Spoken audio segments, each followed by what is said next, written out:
मैं चाहूंगा अगर ये मुझे अलाउ करें तो प्लीज एक मिनट। अरे नहीं भाई, ओ भाई, ना यार ये नहीं। और मेरे तो कम से कम कोई भी चरण स्पर्श नहीं करेगा, ये मैं आगे से बता रहा हूं पहले से। हम सब साथी हैं, साथ मिलकर लड़ने वाले लोग हैं। किसी व्यक्ति के चरण स्पर्श करके उसे इतना बड़ा मत बनाइए कि उसके अंदर अहंकार आ जाए। इस अहंकार से बचना है हम सबको, तो प्लीज आगे से ध्यान रखना है। जोरदार ताली से स्वागत किया जाएगा डॉक्टर देवेंद्र बलहारा, सुप्रसिद्ध करियर काउंसलर।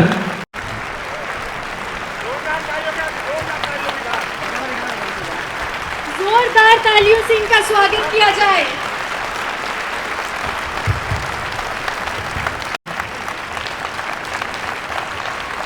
बच्चों की शिक्षा, व्यवहार, परवरिश, रिश्तों और रोजगार से संबंधित समस्याओं और उनके समाधान की चर्चा के लिए आप सब आए हैं और आप सभी का तहे दिल से स्वागत है। और हमारे बीच में आदरणीय डॉक्टर देवेंद्र बलहारा जी आ चुके हैं। लगता है हिचकियों के साथ जरूर कोई बात होने वाली है, बहुत दूर जा रहा है कोई, या फिर से मुलाकात होने वाली है। रोज रोज उनसे मुलाकात करते हैं, रूबरू होते हैं हम YouTube के माध्यम से, और आज साक्षात दर्शन हमारे बीच डॉक्टर देवेंद्र बलहारा। एक बार जोरदार ताली से स्वागत किया जाएगा और तालियां नॉन स्टॉप बजनी चाहिए, कम से कम 10 second. I would like to welcome once again from the core of my heart the heart-throbbing personality of the nation, Mr. Dr. Devendra Balhara. We have among us the Kohinoor of India, I would say, the Kohinoor of India, a man who has 24 karat gold. Exactly, I mean it. हमारे बीच में है doctor Devendra Balhara. स्वर्णिम भारत की सोच को लेकर आगे बढ़ते हुए डॉक्टर देवेंद्र बलहारा हमारे बीच में हैं और मैं तहे दिल से इनका शुक्रिया अदा करना चाहूंगा। अगर ये मुझे अलाउ करें तो प्लीज एक मिनट। अरे नहीं भाई, ओ भाई, ना यार ये नहीं एक्चुअली ये नहीं। सर अब बैठिए। मैंने 4 साल इनको YouTube पे मैनिफेस्ट किया कि मैं एंकरिंग करता हूँ, वॉइस ओवर करता हूँ और मैं शोज करता हूँ। तो मैंने कहा एक बार बहुत काम कर लिया, बहुत बकवासबाजी हो गई शादियों में एंकरिंग एंड ऑल, बट एक बार मुझे कोहिनूर के साथ खड़ा होने का मौका मिले, इनके चरण वंदना करने का मौका मिले, और आज मुझे मिल गया है। आज मेरा ये जीवन सफल हो गया। क्या नाम है? राज चोपड़ा। राज भाई, हमारे यहाँ जेएसएम में, आप बैठिए प्लीज। हमारे यहाँ जेएसएम के साथ जो भी साथी जुड़ा है आज तक, उन सबको मालूम है कि हम सब एक परिवार की तरह ग्रो कर रहे हैं। और हमारे परिवार में मैं हो सकता है सबसे छोटा सदस्य हूं, इसलिए हमने ये नियम बनाया था कि जब भी हम एक दूसरे का संबोधन करेंगे, ना कोई सर बोलेगा एक दूसरे को, ना कोई श्रीमान जी बोलेगा, या तो भाई बोलिए, चाचा बोलिए, ताऊ बोलिए, बहन बोलिए, भाभी बोलिए, जो मर्जी बोलिए, लेकिन रिश्ते से हम लोग एक दूसरे को बुलाएंगे। और मेरे तो कम से कम कोई भी चरण स्पर्श नहीं करेगा, ये मैं आगे से बता रहा हूं पहले से। ये मैंने आपको बहुत पहले बताया, पहले भी बोला है, अभी फिर से बोल रहा हूं, आगे से भी कभी भी कोई भी साथी होता है, क्योंकि यहां ऐसा कोई कल्चर हमारे यहां नहीं है। हम सब साथी हैं, साथ मिलकर लड़ने वाले लोग हैं। किसी व्यक्ति के चरण स्पर्श करके उसे इतना बड़ा मत बनाइए कि उसके अंदर अहंकार आ जाए। इस अहंकार से बचना है हम सबको, तो प्लीज आगे से ध्यान रखना है। तो over to Ishani.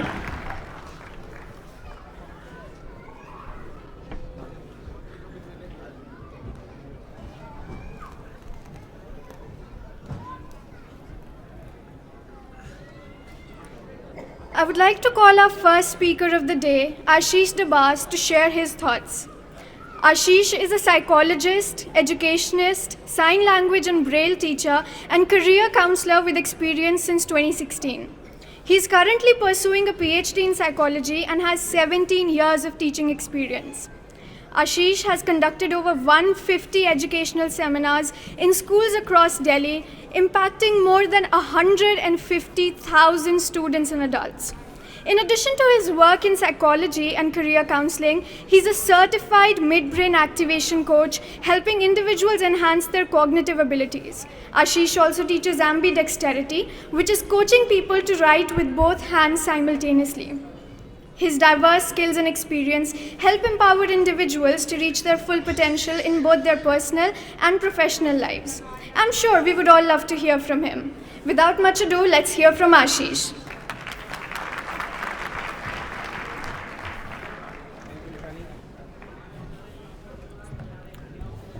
Thank you, Shani, for giving me such a nice introduction, and I think you deserve a gift.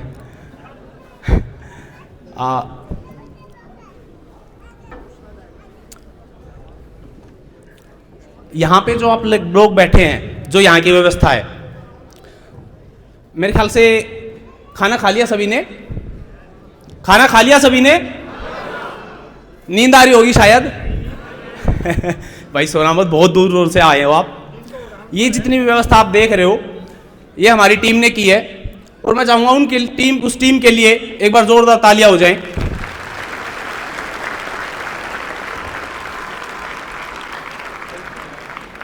Team करीब 2 हफ्ते से लगी है, कॉलिंग टीम, और कल रात को तो हमारी टीम ने धमाका ही उठा दिया। यहाँ आसपास के जितने भी एरिया है उसमें इतनी ज़बरदस्त ब्रांडिंग की है कि मैं आपको बता नहीं सकता। आप यहाँ इस एरिया में जिससे भी पूछेंगे इस प्रोग्राम के बारे में, तो हर कोई बच्चा बता सकता है। तो ये सारा क्रेडिट मैं उन टीम को देना चाहूँगा जिन्होंने कॉलिंग की है, जिन्होंने यहाँ आने की व्यवस्था की है, और वो सारी टीमें जिसने इस प्रोग्राम को सफल बनाने के लिए काम किया है। अच्छा, मैं पूछना चाहूँगा पहले कि यहाँ आसपास के आधा किलोमीटर एरिया से कितने लोग आएंगे? आप हाथ उठाएंगे एक बार। आसपास के एरिया से आधा किलोमीटर से कौन कौन आया है? दिल्ली से कितने लोग हैं? मैं आप लोगों को बताना चाहूंगा, ना सिर्फ दिल्ली से, यहां पर पूरे भारत से लोग आए हैं। कल रात को भारत का कोई ऐसा राज्य नहीं बचा जहां से यहां पे लोग आके नहीं रुके हैं। मैं आप सब लोगों को बताना चाहता हूं कि जो आप 2 दिन से चल रखे हो, इतनी सुबह सुबह उठना आसान नहीं है एक्चुअल में, और आप उठ के यहां समय से पहुंचे, तो मैं आपको यकीन दिलाता हूं कि जो जोश आप में है ना अपने बच्चे के लिए करने का, मैं गारंटी लेता हूं आपके बच्चे जरूर सफल होंगे।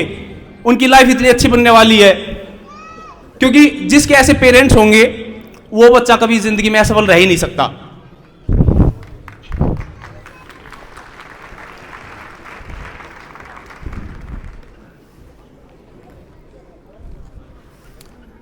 मैं अब थोड़ा अपने बारे में बताना शुरू करता हूं। मेरा नाम आशीष डबास है और मेरा 17 साल का एक्सपीरियंस हो चुका है एजुकेशन में। मैं अपने एक्सपीरियंस के थ्रू सिर्फ आपको ये बताना चाहता हूं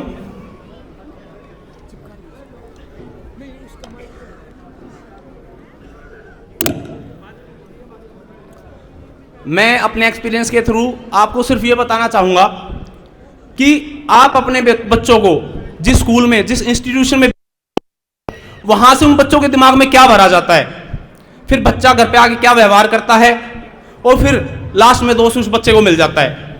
आपको कभी समझ नहीं आता कि आपके बच्चे के दिमाग में जो भरा गया है एक ऐसे लोगों के द्वारा भरे गया है जिसको कुछ पता ही नहीं। और हमेशा वो सब लोग हमारे बच्चों को दोष लगाने में रहते हैं, चाहे वो स्कूल है, ट्यूशन है या कोई भी। वो अपनी कमियों को छुपाते हैं और हमें लगता है ये दोष सिर्फ हमारे बच्चे में है।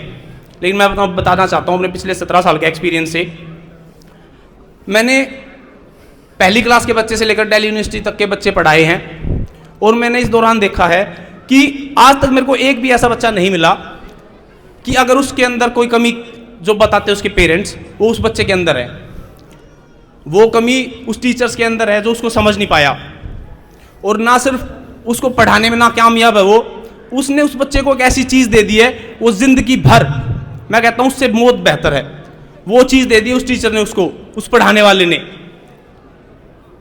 बच्चे को स्कूल, ट्यूशन इतनी बार टोका गया कि उसने ये मान लिया कि मैं किसी लायक नहीं हूं।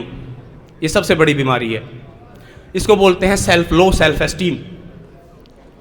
अपनी आइडेंटिटी को वो बच्चा खो चुका है, उसको यही नहीं पता मैं क्या हूं। एक एग्जांपल के साथ बताऊंगा मैं आपको। बहुत सारे बच्चे इस दौरान मैं मतलब काफ़ी लोगों से मिला तो मैं चीज़ देखी कि इतने सारे लोग, चाहे किसी भी एज का है या बच्चा है, वो सिर्फ एक शीशे वाले शोरूम में, दुकान में घुसने से डरते हैं। वो एक ऐसे आदमी से बात करने में डरते हैं जिसने थोड़े ढंग के कपड़े पहने हैं। वो रेस्टोरेंट में अकेला बैठ के खाने से डरते हैं। हर उस छोटी टोकाई से डरते हैं वो, जो कोई भी कर सकता है। हमें लगता है कि हमारे बच्चे में कमी है या हम में कमी है। हमें यही नहीं पता ये बीमारी आई कहाँ से। 7 साल तक जब बच्चे की सेल्फ एस्टीम बन रही होती है, उसको इतने बार टोका जाता है, लाखों बार टोका जाता है, और वो बच्चा ये मान बैठता है कि मेरे अंदर कमी है। हर चीज़ से वो समझता है। अपना बॉडी वेट लेके भी वो अपने आप पे शर्म करता है, अपने स्किन कलर को लेके वो शेम करता है। मेरे को नहीं लगता ये कुछ ऐसी कोई सोचने वाली चीज़ है किसी बच्चे के लिए, किसी के भी लिए। मैंने इसी पे काम किया है। एक स्कूल का एग्जांपल मैं आपको देता हूं।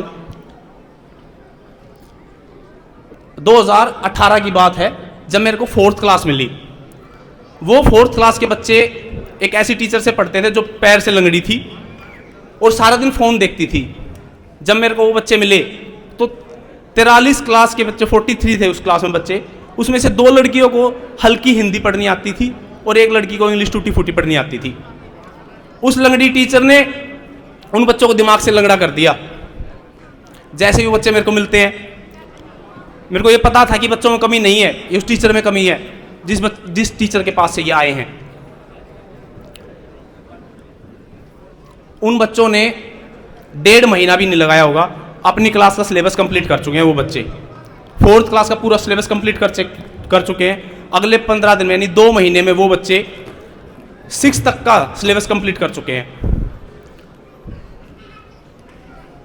तो आप सोच सकते हैं कि ऐसे बच्चे जो हिंदी भी नहीं पढ़ पा रहे थे, वो बच्चे अगली 2 क्लास का सिलेबस 2 महीने में कंप्लीट कर सकते हैं। असल में मैं टीचर बनने के लिए, मतलब मेरा सपना था ही नहीं। ये मेरे घर वालों का सपना था कि मैं टीचर बनूं और एक ऐसी लाइफ जीऊं जो बहुत आराम की लाइफ है। क्योंकि आपको पता है, एक टीचर, सरकारी टीचर क्या होता है, उसको 8 से 1 बजे की नौकरी, अपना पूरा घर देख सकता है और एक अच्छी सैलरी, और ना उससे कोई पूछने वाला है कि तूने क्या पढ़ाया। लेकिन जब मैं टीचर बना ना, उसी टाइम मेरी बेटी भी पैदा हुई, और फिर मैं अपनी बेटी को पढ़ाने के लिए, सिर्फ अपनी बेटी को पढ़ाने के लिए मैं पढ़ाने लग गया। जब 3 साल के बाद बच्चा पेंसिल उठाता है, जो कि एज नहीं है एक्चुअल में, लेकिन उसको उठवाई जाती है, जब वो पेंसिल उठाने लगी ना, तो मैंने 1.5 लाख रुपए का कोर्स कर दिया सिर्फ यूएसए से कि कैसे लिखा जाता है। मेरे ख्याल से आपने आज तक सुना नहीं होगा, इसका भी कोई कोर्स है। हैंड राइटिंग में इंडिया में कोई भी आपके बच्चों की इंग्लिश की ऐसी बुक नहीं मिलेगी आपको जिस बुक में एफ हमारे फीते की तरह, जैसे हम फीता बांधते हैं, उस तरह से पढ़ाया जाता है। या फिर कोई भी ऐसा अल्फाबेट नहीं मिलेगा जिसके अंदर साइकोलॉजिकल कमी नहीं है। सिर्फ इंडिया की बुक्स की बात कर रहा हूं मैं। यूएसए, फिनलैंड, यूके, उन देशों के बुक्स में ऐसा नहीं है। हमारे बच्चों को इतने छोटे सत्र से ऐसी तरह से अक्षर बनाए सिखाए जाते हैं कि वो ना तो एक्शन ले सकता है ना सीख सकता है, नेगेटिव रहेगा। एक छोटी सी चीज बताऊंगा मैं आपको। जब आप ओ को लिखते हो ना, तो यहां पे आप एक गोले के अंदर एक गोला बनाते हो। उसका मतलब होता है आपका उस बच्चे के अंदर साइकोलॉजिकल जो इफेक्ट जाता है, उसका मतलब है आपका बच्चा सेल्फ डिसीट करेगा, अपने आप से धोखा देगा। मैं ये कर दूंगा ये सोचेगा, लेकिन वो करेगा नहीं, अपने आप को बहकाता रहेगा, उसके एक्शन लेगा, रिजल्ट पे कभी नहीं पहुंचेगा। हमने देखा है कि हमारे बच्चे कुछ ना कुछ करते रहते, सफल नहीं होते। उसका यही रीजन है। 3 साल के बच्चे के ऊपर इतना हाई लेवल का साइकोलॉजिकल गेम, स्कैम बनाया गया है, हमें पता ही नहीं। ओ के बाद सेकंड लूप जैसे ही आ जाता है, वो सीक्रेटिव हो जाता है, वो अपनी बातों को छुपाएगा। अब वो बच्चा अपने ना किसी दोस्त को बात बता रहा है, ना अपनी फैमिली को बात बता रहा है, अपने मन में रख रहा है। अब आप कुछ भी कर लो, अब आपको पता ही नहीं चलेगा आपका बच्चा ये कर रहा है। और इंडिया में मेरे को पता नहीं कितने काउंसलर्स को मैं पढ़ा चुका हूं, मेरे को आज तक कोई भी एक बंदा ऐसा नहीं मिला जो ये इस चीज़ पे रिसर्च करता है। मैंने करीब 35 लाख रुपए लगा दिया सिर्फ अपनी बेटी के लिए। मैं नहीं कह रहा मैं इतना अच्छा टीचर हूँ या मैंने समाज के लिए, नहीं, मैंने सिर्फ अपनी बेटी को पढ़ाने के लिए किया सब। लेकिन जब मैं पढ़ाने गया ना बच्चों को, मैं ये सोचता था कि मैं इन बच्चों को पढ़ाऊंगा, इन बच्चों को पढ़ा के जो अच्छी तरह का पढ़ाने का तरीका निकलेगा ना, मैं उस तरीके से अपनी बच्ची को पढ़ा दूंगा, मेरी बच्ची बढ़िया पढ़ जाएगी। मतलब ये लालच का मेरी स्टेज थी। फिर लेकिन जैसे जैसे मैं पढ़ाने लगा ना उन बच्चों को, क्योंकि बच्चों को तो भगवान का रूप बोला जाता है ना, तो मेरे को नहीं पता, जैसे मैं पढ़ाने लगा मेरे अंदर से वो लालच चला गया। और मेरे को ये लगा कि लगा क्या मैंने जब उन बच्चों को पढ़ाना शुरू किया तो पढ़ाने के बाद थोड़े दिन के बाद अपनी जो समर वैकेशन 2 महीने की छुट्टियां होती हैं बच्चों की, वो छुट्टियां हो गई। तो मैंने पहली बार रियलाइज़ किया कि इन बच्चों के साथ रहते रहते, इनको पढ़ाते पढ़ाते मैं इतना कनेक्ट हो गया हूँ बच्चों के साथ कि 2 महीने की छुट्टियों में मेरी बेटी तो मामा घर चली जाती है और मेरे को उसकी याद आती थी, उसकी याद नहीं आ रही अब की बार, मेरे को उन बच्चों की याद आ रही है, स्कूल के बच्चों की याद आ रही है कि वो घर पे क्या कर रहे होंगे। जो मैंने 1 महीना उनको तैयारी करवाई है वो भूल तो नहीं गए। अब वो 1 महीना क्या पता कौन उनके घर वाले, पड़ोस वाले, उसके साथी, उसको ट्यूशन वाले, उसके दिमाग में क्या कचरा भर रहे होंगे, क्योंकि वो वही लोग बनवा रहे हैं, उसी तरीके से पढ़ा रहे हैं जिसमें उस बच्चे की कमी निकलवा रहे हैं। तो ऐसे करते करते मैंने बहुत कोर्स किए और मैंने देखा कि जो टीचर स्कूल्स में करा रहे हैं या ट्यूशन से करवा रहे हैं, या 2 साल का या 2 साल का JBT या BEd का जो कोर्स है, उनमें ऐसी कोई चीज़ ही नहीं है जो हमारे बच्चे को उस लेवल पर समझ सके। और वो बच्चे हमेशा अनजान ऐसे ही घूमते रहते हैं। मेरी क्लास में एक बार एक बच्ची रोती हुई आती है, दूसरी टीचर ने उसको चाटा लगा दिया और वो मेरे को बता नहीं रही है, लेकिन मैं उसको समझ चुका हूँ किसके साथ कुछ हुआ है। और जब मैं उससे पूछता हूँ ना तो बताती कि ऐसे ऐसे हुआ। उस दिन मैंने अपनी क्लास के बच्चों को ये छूट दे दी कि भैया आप आज के बाद मेरी क्लास में ना तो कभी पूछ के जाओगे ना कभी पूछ के आओगे मेरी क्लास में। जिसका मन पढ़ने का वो पढ़ सकता है, जिसका मन खेलने का वो खेलने जा सकता है। वो मेरे साथ बच्चे इतने कनेक्ट हो गए कि उनकी कोई बात ऐसी नहीं थी जो मेरे को नहीं पता। हर बात मेरे से शेयर करते थे, अपने घर वालों से भी ज़्यादा। उनको ये पता है कि अगर मेरे घर पे कुछ हो गया ना तो मैं अपने सर को फ़ोन कर सकती हूँ या कर सकता हूँ, वो मेरे लिए आ सकते हैं। और जब वो उस लेवल पे पहुँचता है एक टीचर और एक बच्चा, तो मैं बताता हूँ क्या होता है। एक दिन मैं फिर छुट्टी कर लेता हूँ, अब एक्चुअल में इमरजेंसी हो जाती है, मैं बच्चों को बता नहीं पाता, क्योंकि मैं जिस दिन स्कूल जाता था, जिस दिन छुट्टी करनी होती थी, मैं बच्चों को बोल देता था भाई तुम घर रहना, मज़े करना। तो मैं एक दिन इमरजेंसी में छुट्टी कर लेता हूँ और मेरी क्लास के बच्चे दूसरी खाली क्लास के रूम में अंदर से कुंडी करके पढ़ते हुए मिले। जब मैं अगले दिन आता हूँ तो मेरे को एक टीचर बताते हैं कि सर आपकी क्लास के बच्चे तो दूसरी क्लास में पढ़ते हुए मिले, खेल कोई नहीं रहा था, अपना अपना ग्रुप बना के पढ़ रहे थे। वो पहला दिन था जिस दिन मैंने अपने आप को एक टीचर माना। मेरी सफलता का वो रिवार्ड था मेरे लिए।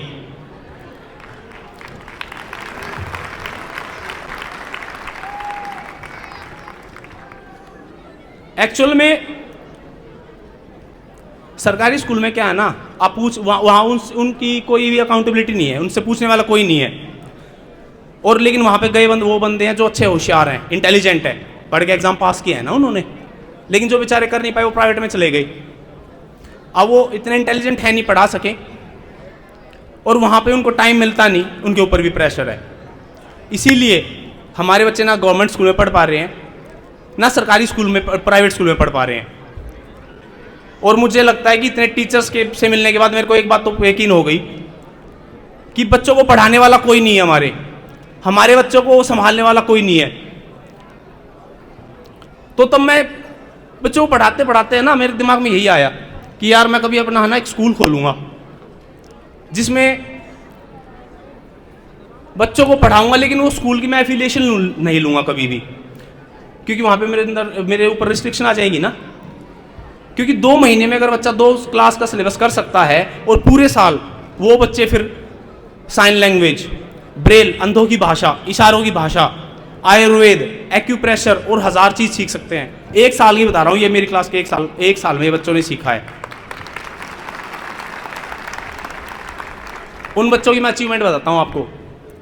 अगर कोई जो ब्लाइंड बच्चा होता है वो ब्रेल पढ़ता है, 9th क्लास तक उसको पढ़नी आती है और 10th क्लास में वो ब्रेल बना नहीं सीखता है, उसमें पिन से चुबाना होता है।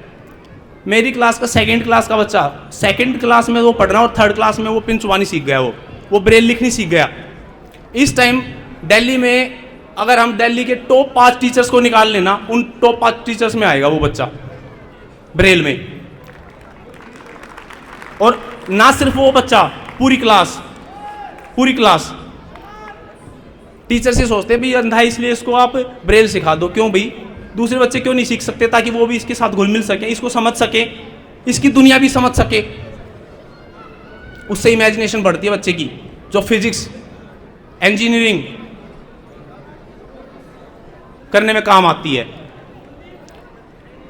साइन लैंग्वेज गूंगे बहरे बच्चों के लिए होती है। क्यों, और कोई नहीं सीख सकता उसको।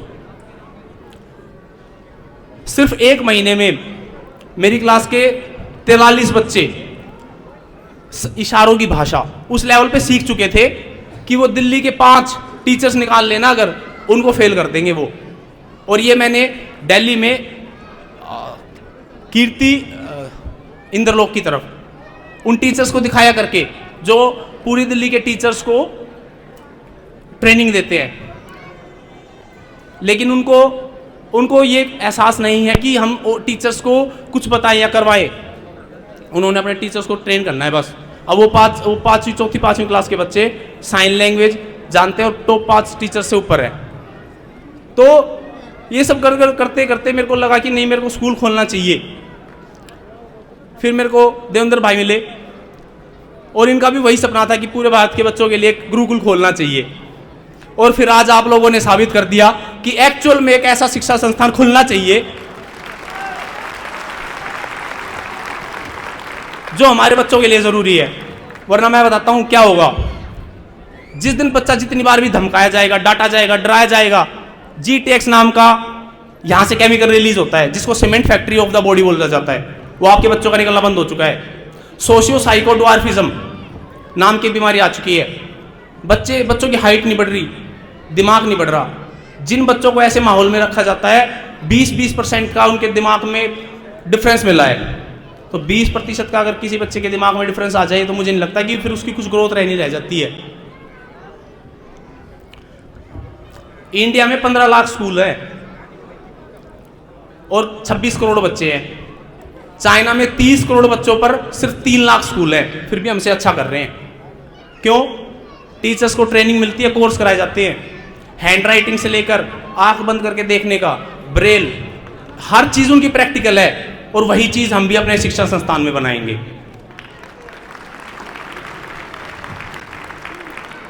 मैं आपको यकीन दिलाता हूं, जिस पर्पज के लिए आप यहां पे आए हैं, अपने बच्चों के लिए आए हैं, हम इस शिक्षा संस्थान में आपको बच्चों को वो सारी चीजें देंगे जो उस बच्चे को किसी भी जगह, किसी भी देश की एजुकेशन में नहीं मिल सकती। आप लोगों का मैं इन्हीं शब्दों के साथ अपनी वाणी को विराम देना चाहूँगा। आप लोगों का बहुत बहुत धन्यवाद। अगर मुझसे कोई गलती है तो मुझे क्षमा करना होगा।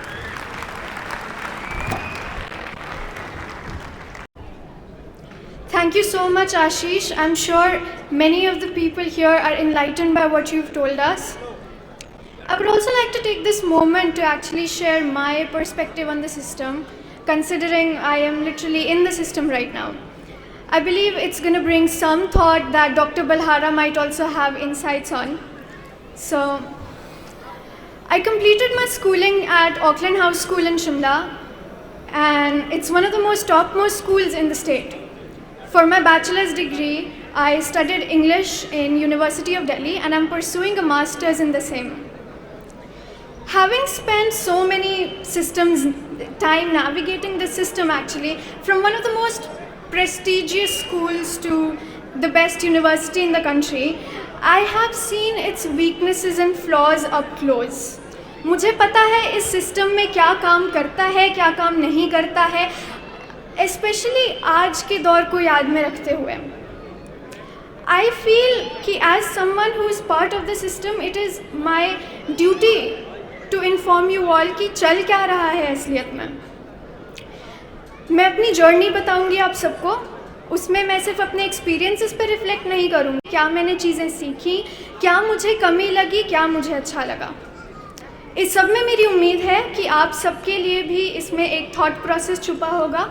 मे बी आप सबके बच्चे भी रिलेट कर पाएँ या मे बी आप लोग खुद रिलेट कर पाएँ।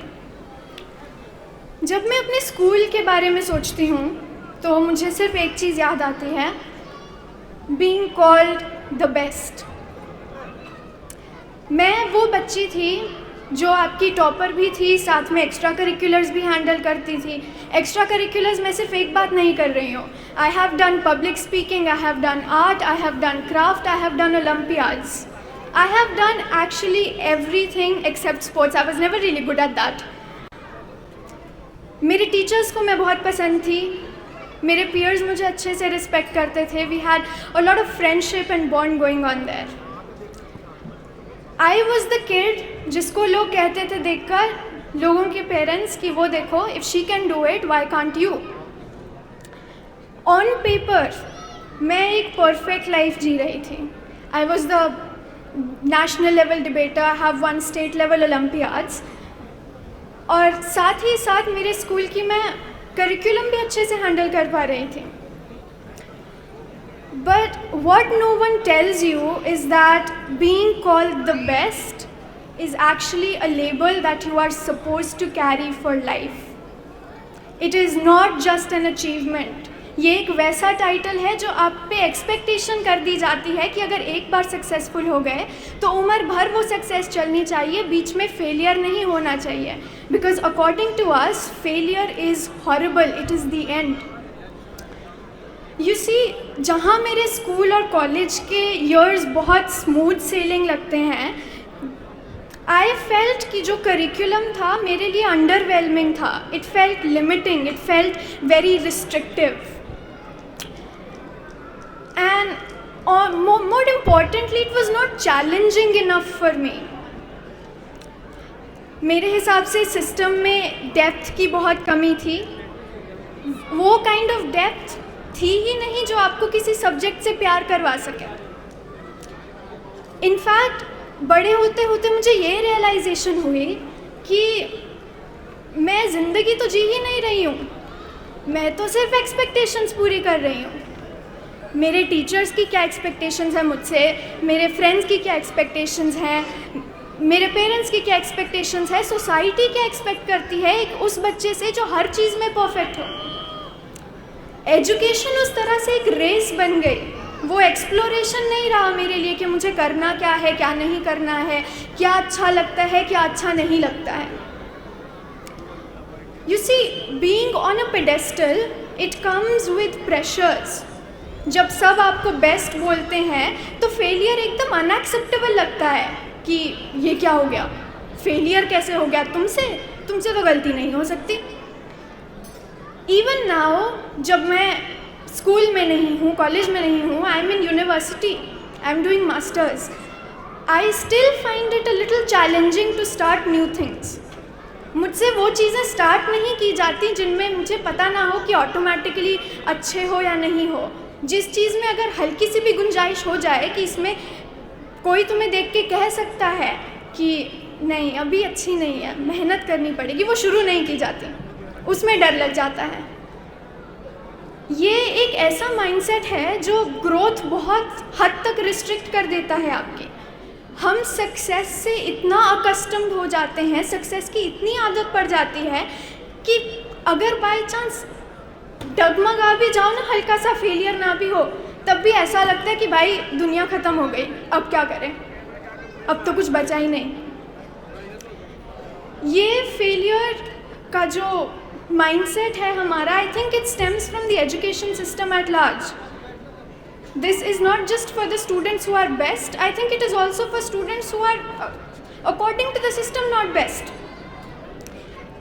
ये सिस्टम हमें ये नहीं सिखाता कि फेलियर नेचुरल है और जब तक फेल नहीं होगे तब तक सीखोगे नहीं।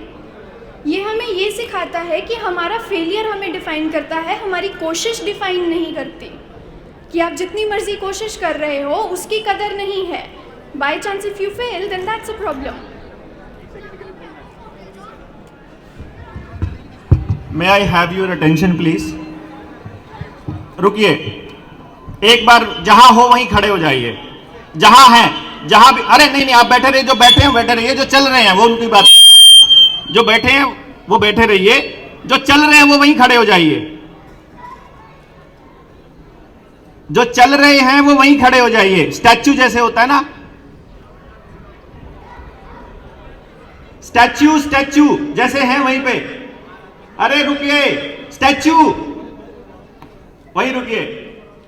देखिए, आपको अगर ये लगता है कि ये सेमिनार हम लोग अपने प्रचार के लिए कर रहे हैं तो ये आपको डाउट है, फिर ये वहम आपको दूर करना पड़ेगा। ये प्योरली आप सबके लिए है, इसलिए आप सबकी जिम्मेदारी बनती है इसको पूरा कामयाब करने की। एक तो कोई भी व्यक्ति इसके आगे से नहीं जाएगा, यहां से इस कॉरिडोर से किसी ने भी नहीं जाना है। दूसरा, आप बैठ जाइए, जिनकी ड्यूटी नहीं है, जिनके यहां पर टैग नहीं लगा हुआ है, जिनके यहां पर कोई सिंबल नहीं है, वो बैठ जाइए, कुछ चेयर ले लीजिए और बैठ जाइए। हमें तब तक ये सेमिनार शुरू नहीं होगा जब तक आप सामने बैठे वक्ता को सुनने की पोजीशन में नहीं होंगे। 5 बजे हम लोग इसको खत्म कर देंगे, फिर आप लोग चले जाना, फिर कहोगे कि टाइम खराब हो गया। हम आपका समय बर्बाद करने के लिए नहीं आए हैं, ना ही अपना समय बर्बाद करने के लिए आए हैं। आप इतनी दूर दूर से आए हैं, उड़ीसा से, कलकत्ता से, मध्य प्रदेश से, झारखंड से, इसलिए नहीं आए हैं कि हम यहाँ पर इस तरह से टाइम वेस्ट करें किसी और का। तो किसी के आगे से आने जाने वाला प्रोसेस खत्म, हम यहाँ पर बैठे हैं, यहाँ पर आकर मिलने वाला प्रोसेस बिल्कुल खत्म। आपको सेमिनार के बाद सबको बताया जाएगा आपको हमसे संपर्क कैसे करना है, आपके गांव में कैसे मीटिंग होनी है, आपके साथ कैसे व्यक्तिगत कांटेक्ट करना है। मुझे कुछ भी याद नहीं रहेगा जब आप मुझे यहाँ बैठे बैठे आकर बोलेंगे, कुछ याद रहेगा ही नहीं, क्योंकि मैं इस टाइम पे कंसंट्रेटेड हूँ कि मुझे आपको यहाँ से क्या डिलीवर करना है। आप मुझे कंफ्यूज कर रहे हैं, और सारी इंफॉर्मेशन, इतनी सारी इंफॉर्मेशन मेरे पास आई रही है कि मैं मतलब पूरा दिन, आप सोचिए ना कितनी देर ऐसे ऐसे करके फोटो खिंचाऊंगा मैं। इसको रोकिए। हम यहाँ फोटो खिंचाने की टेंशन उसको है जिसको ये डर है कि आज पहली बार मिला है, कभी दोबारा मिलेगा ही नहीं, जबकि हम इस मिशन को शुरू कर रहे हैं कि हम बार बार मिलेंगे। मैं आपके घर आकर मिलूंगा, आपके गांव में आकर मिलूंगा, क्यों टेंशन लेते हो यार? आपको जितनी जरूरत पड़ेगी उतनी बार मिलूंगा मैं, बात ये नहीं है। लेकिन जब आप अपने गांव के लिए और अपने बच्चों के लिए कुछ करने लगेंगे तब, यहाँ फोटो खिंचाने के लिए नहीं। अभी हमारे साथ जितने साथी काम करते हैं, किसी ने आज तक फोटो खिंचाया ही नहीं अपने साथ, जरूरत ही नहीं पड़ती, ऐसा थोड़ी है। So be careful, be attentive. Ishani अपने कॉलेज में अभी यूनिवर्सिटी में पढ़ती है, मास्टर्स में एमए कर रही है। और सबसे बड़ी बात मैं आपको बताऊं, पेरेंटिंग की जो अपनी किताब है आने वाले समय में, उसका इंग्लिश वर्जन ईशानी लिख रही है, उसको इंग्लिश में ये लिख रही है, हिंदी में उसको मैं लिख रहा हूं। तो ऐसा नहीं है कि ये कोई भी बच्चा लाके आपके सामने खड़ा कर दिया गया है।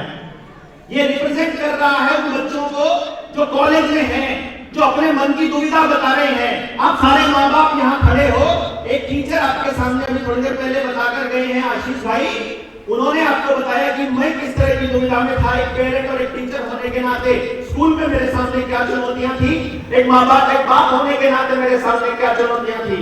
यहाँ ईशानी आपको बता रही है कि मैं स्टूडेंट, मेरे साथ क्या हो रहा है, मेरा टीचर मेरे को देख नहीं रहा है, मेरे माँ बाप मेरे को समझ नहीं रहे हैं, मेरे घर वाले को टेंशन ये है कि कब मैं यूपीएससी क्लियर करूं, इनको टेंशन है कि वो क्या क्या करे।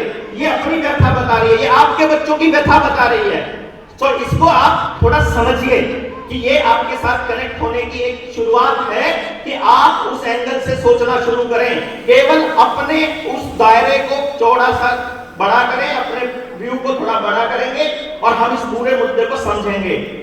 इससे मुझे बीच में आना पड़ा, डेकोरम नहीं है ये, एक तरह से आप ये समझिए कि प्रोटोकॉल नहीं है, प्रोटोकॉल तोड़ के मैं आया, इसके लिए आपसे माफी चाहता हूं। Over to Ishani, Ishani continue करेगी और उसके बाद फिर हम आपके सामने होंगे। एक एक बात आपके काम की है, आप उसको ये मत समझिए कि सिर्फ मेरी बात ही काम की होगी।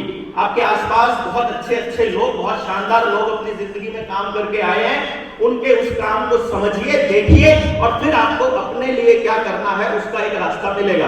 तो कोई भी यहाँ से बीच में से आना जानी नहीं करेगा प्लीज, और इधर मेरे पास अभी आइए मत, मैं आप सबके पास आऊंगा। यहाँ मैं इसलिए आपको मैंने बुलाया है, एक नियम हमने तैयार किया है कि जो हमारे बुलाने से आएगा उनके बुलाने से हम उनके वहां जाएंगे, सीधी सी बात है।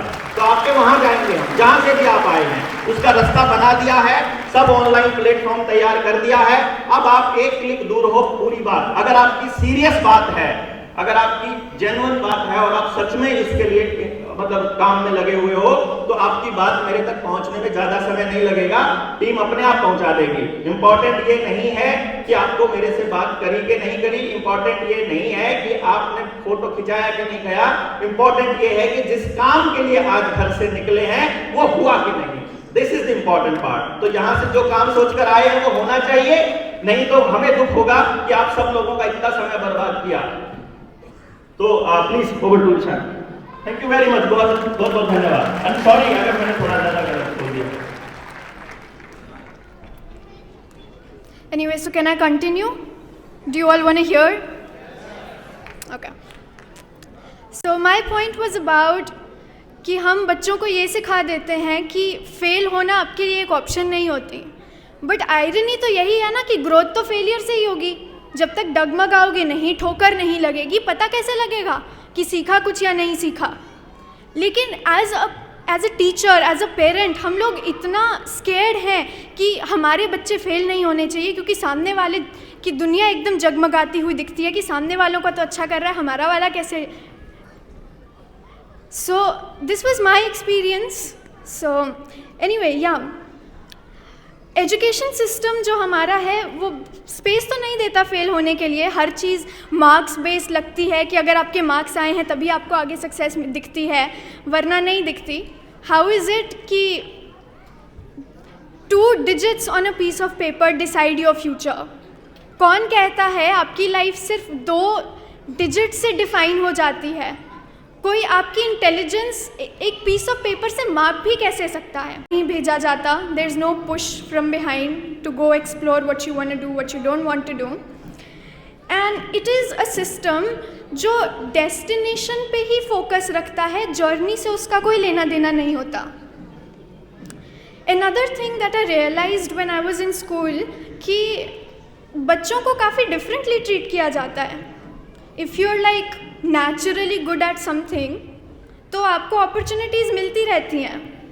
टीचर्स आपके पास आते हैं और वो कहते हैं कि hey we have this competition coming up, तुमने जाना है। पूछा नहीं जाता, बताया जाता है कि तुमने जाना है। स्पॉटलाइट आपको मिलती है। सी if you look at me, आप सबको लग रहा होगा कि मुझे स्टेज फ्राइट नहीं है, मेरे पैर नहीं कांपते, मेरे हाथ नहीं कांपते, I am very comfortable on stage. That is because school life में पूरा मैंने यही किया है। 2 साल 11th and 12th I studied non medical. Classes में मैं कम थी, I was on stages most of the time. So opportunities naturally came to me. Praise भी टीचर्स की बहुत मिलती है उस टाइम पे, like hey you're doing really well, pats on the back saying right like you're the best we have here। ये encouraging तो लगता है, बट मैं यही सोचती रह गई उन बच्चों का क्या जो मैं नहीं हूँ। हर चीज़ अगर मैं ही कर रही हूँ, डिबेट्स मैं कर रही हूँ, डेक्लेमेशन मैं कर रही हूँ। In fact look at the irony, I was a non medical student और हमारे स्कूल में एक बिजनेस क्विज होना था, उसके लिए भी मैं गई पार्टिसिपेट करने के, इसलिए मुझे तो कुछ भी नहीं आता था, बट भेज दिया मुझे। But what about the students who actually get left behind in this race, उनका क्या? What about the students who are not naturally good at speaking, क्या उनको ऑप्शन नहीं मिलनी चाहिए जाने की कहीं आगे? Well in most cases they do go unnoticed. Schools invest नहीं करते उनमें, क्योंकि सी अगर आप नेचुरली बोलने में अच्छे हो तो टीचर्स को आप पे काम नहीं करना पड़ेगा, वो डायरेक्टली आपको आगे भेज सकते हैं। But let's say if you have the potential to be good at speaking, but उसके लिए थोड़ी सी आप पे मेहनत करनी पड़ेगी, टीचर्स को थोड़ा टाइम देना पड़ेगा, कौन करेगा, right? So they never do. They focus on showcasing those students who are already excelling. So basically हमारे सिस्टम में ये होता है कि टैलेंट को प्रेज कर दिया जाता है लेकिन एफर्ट्स को इग्नोर किया जाता है।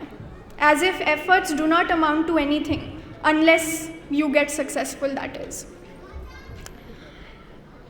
इस वजह से आई थिंक कि काफ़ी सारे स्टूडेंट्स ऐसे हैं जिनको ये फीलिंग आती है कि they are not doing enough और दे आर नॉट इनफ, और ये एक सक्सेस की बहुत नैरो डेफिनेशन हमारे सामने रख देते हैं, like who is successful, who is not. There are very clear parameters जिसमें I don't think anyone fits into that, and even if let's say you fit into that, ऐसा लगता है I fit into that, that does not mean I am necessarily happy. जो लोग आपको दिख रहे हैं, जो बच्चे सक्सेसफुल दिख रहे हैं, उसका ये मतलब नहीं है उन बच्चों को भी वो फीलिंग, वो बच्चा अपने आप को किसी और से कंपेयर कर रहा है कि इसके आगे तो नहीं हूँ. When does this stop? ये कहाँ? इस वजह से जो डायनामिक है, I think it's very troubling. Schools are not spaces where children grow, they become spaces where we award achievement and neglect effort. Achievement की efforts की कदर नहीं है, and it's not just unfair, it's an entirely missed opportunity. आप ये सोचो, ऐसे कितने स्टूडेंट्स हो सकते हैं अगर उनको हम right amount of effort, right amount of encouragement, अगर ये सब उनको मिले अच्छी गाइडेंस के साथ, ऐसे कितने स्टूडेंट्स हो सकते हैं जो टॉपर्स बन सकते हैं. सिर्फ एक बच्चा तो टॉपर नहीं हो सकता ना, कितनों के पास पोटेंशियल होगा, कितने सारे हम टैलेंट्स निकाल सकते हैं. कर लें कि इस बच्चे में पोटेंशियल है बट काम कर. For me I think it was the curriculum that felt limiting. School के सब्जेक्ट्स के जो मटेरियल होता है उसके साथ मेरे को कोई स्ट्रगल नहीं था. I easily breeze through it. In fact most people tell you कि if you are studying science, medical है, नॉन मेडिकल है या कुछ भी है, तो आपको कोचिंग की ज़रूरत है, ट्यूशन की ज़रूरत है. नहीं ज़रूरत है. I have never once taken any coaching, I have never once gone for any tuitions. In fact I don't think even my parents have taught me. जो टीचर्स बताते थे मैंने उतना ही पढ़ा है. सो इट्स नॉट कि मटीरियल इज़ डिफ़िकल्ट या something. I found it very uninspiring. मेरे को इंस्पिरेशन नहीं आई उस मटीरियल को देख के. उससे मुझे ये नहीं लगा कि मेरी क्रिएटिविटी बढ़ रही है या मैं कुछ एक वैसी स्पेशल चीज़ सीख रही हूँ जिससे मुझे आगे जाके कुछ एक्स्ट्रा फ़ायदा होगा या कुछ.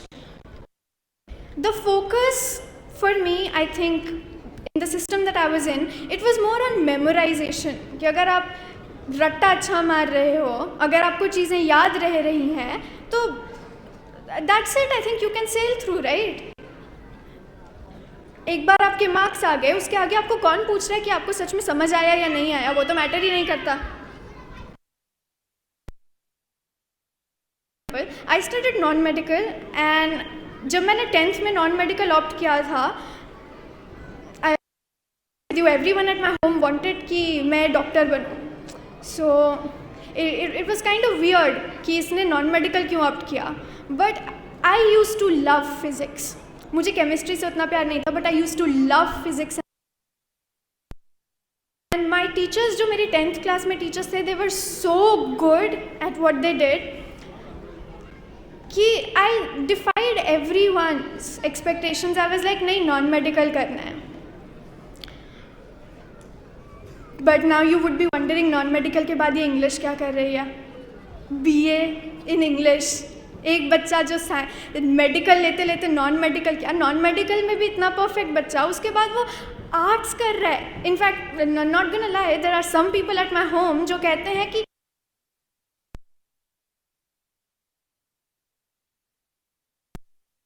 so many of my cousins that I know, they are actually doing non-medical, they are studying science ahead in their college and everything. So it's a bit weird for everyone to see English में क्या कर रही है. But I will be very honest, the reason I did not take science ahead is because I lost all passion for it. 11th and 12th में I had teachers who went through topics after topics, ये सोच के कि बच्चे बस memorise कर लें, formulas याद कर लें, डेरिवेशंस याद कर लें, और मैथ्स में लेट्स से अगर दिन में 20 क्वेश्चन क्या अगला है. So those were the kind of teachers that I had, and it's not to say they were horrible. They were nice people in general. They were really nice, but I think they were not good teachers. You can be a good person and a bad teacher. It is entirely possible. So yeah, but I still remember the reason I'm doing English is because in 11th and 12th I had one teacher who taught me English, and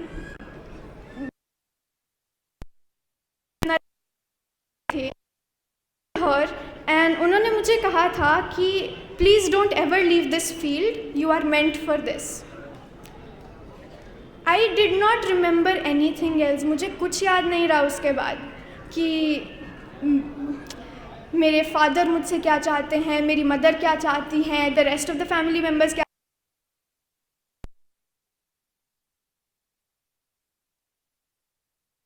इस field. अगर मैं school जा रही हूँ, let's say मैं 200 दिन school जा रही हूँ एक साल में, 200 दिन में से 100 दिन मैं बाहर रह के भाषण दे रही हूँ.